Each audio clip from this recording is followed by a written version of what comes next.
Good morning. নমস্কার, আমি Soma, the bong mom with সানে আপনাদের সবাইকে স্বাগত। আজকে হলো 2 মার্চ, টাইম হলো এখন 11:32। এখন থেকে আমি শুরু করছি আমার ব্লগটি। আশা করি আপনাদের ভালো লাগবে। যদি ভালো লেগে থাকে তাহলে একটা লাইক করতে অবশ্যই ভুলবেন না, আর চ্যানেলটি সাবস্ক্রাইব করে আমার পাশে থাকবেন।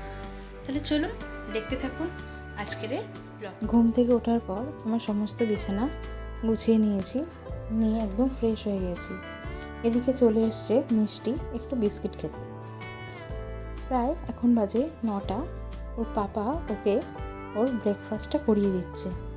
রেগুলার ওর পাপাই ওকে ব্রেকফাস্টটা করায়।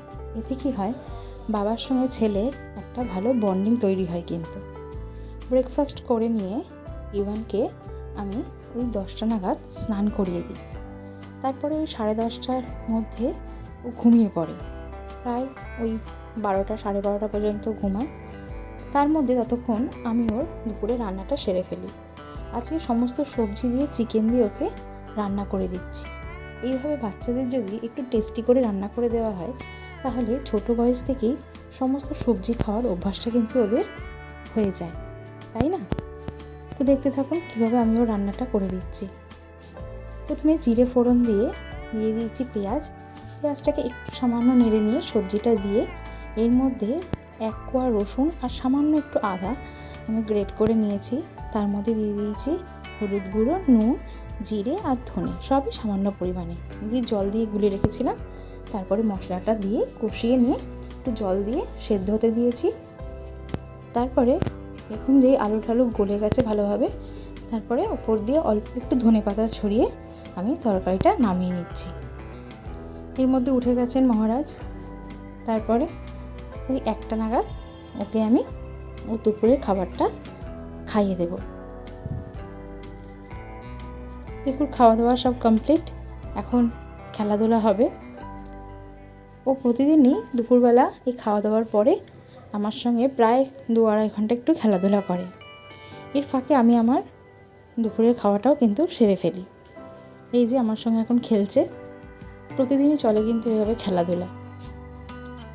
তারপরে 2-2:30 নাগাদ আমি ওকে একটা ফল খাইয়ে দিই। যদি সকালের দিকে ফলটা স্কিপ হয়ে যায় কোনো কারণে, তখন এই দুপুরবেলা ফলটা দিই ওকে।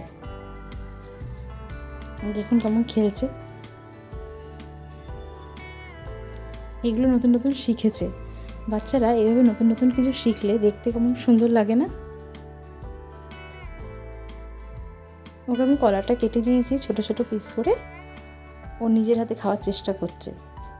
খাওয়া তো যেমন তেমন গায়ের মধ্যে অর্ধেক মেখে বসবে, তাই আমি অল্প অল্প করে ওকে খাইয়ে দিচ্ছি।